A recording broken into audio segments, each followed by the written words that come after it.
તો બીજા એક મહત્વના સમાચાર જે હાલમાં પ્રાપ્ત થઈ રહ્યા છે, યુએસના રાષ્ટ્રપતિ ટ્રમ્પે ગુજરાતના ડાયમંડ ઉદ્યોગને પડા ઉપર પાટું માર્યું।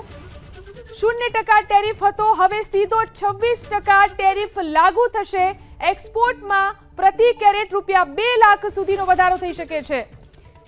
35% માલ માત્ર અમેરિકામાં એક્સપોર્ટ થાય છે, ત્યારે આ મોટા સમાચાર છે। યુએસ રાષ્ટ્રપતિ ટ્રમ્પે ગુજરાતના ડાયમંડ ઉદ્યોગને પડ્યા ઉપર પાટું માર્યું। આમ પણ ડાયમંડ ઉદ્યોગ મંદીમાં હતો ત્યારે 0% ટેરિફ હતો ને હવે સીધો 26% ટેરિફ તેની ઉપર લાગુ પડશે। એક્સપોર્ટમાં પ્રતિ કેરેટ 2 લાખ સુધીનો વધારો થશે। તો 35% માલ માત્ર અમેરિકામાં એક્સપોર્ટ થાય છે, ત્યારે હીરા ઉદ્યોગને મોટી અસર થઈ શકે છે। ટેરિફને લઈ અને ડાયમંડ માર્કેટમાં નેગેટિવ ઇમ્પેક્ટ ઊભી થઈ છે। 35% કટ એન્ડ પોલિશ્ડ બિઝનેસ અમેરિકામાં હતો, જેની ઉપર મોટી અસર થશે। યુએસના રાષ્ટ્રપતિ ટ્રમ્પે ગુજરાતના ડાયમંડ ઉદ્યોગને પડ્યા ઉપર પાટું માર્યું છે।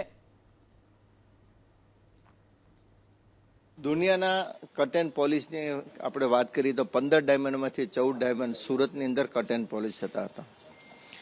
ભારતમાંથી ડાયરેક્ટ કટ એન્ડ પોલિશનું અમેરિકાની અંદર એક્સપોર્ટ 35% હતું અને ટોટલ જેમ્સ એન્ડ જ્વેલરી સેક્ટરનું આપણું એક્સપોર્ટ 2023-24ની અંદર $9.58 બિલિયન હતો અને એક્સપેક્ટેશન કરતા હતા।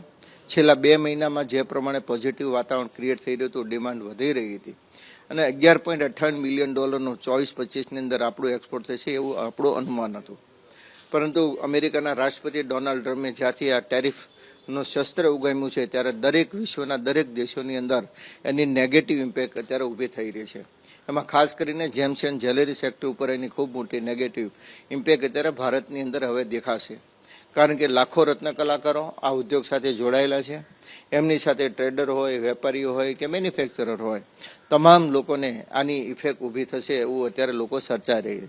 અને સાથે સાથે ગોલ્ડ જ્વેલરી હોય, સિલ્વર જ્વેલરી હોય કે જેમ્સ જ્વેલરી હોય, આની ઉપર પણ 32% થી 34% જેવું ટેરિફ લાગવાનો છે। તો આનું એક્સપોર્ટ પણ ઘટશે, એની સાથે જોડાયેલા વર્કરોને પણ એની નેગેટિવ ઇમ્પેક્ટ જોશે। અને સાથે સાથે સમગ્ર વિશ્વનું જે પ્રમાણે શેર બજારની અંદર પણ નેગેટિવ ઇમ્પેક્ટ અત્યારે આપણને જોવા મળી રહી છે। એ અમેરિકા હોય, ચાઇના હોય, જાપાન હોય, યુએઈ હોય, યુરોપિયન કન્ટ્રી હોય કે ભારત હોય, આજે તો ભારતની અંદર બજાર ખુલતા જ સર્કિટ લાગી ગઈ।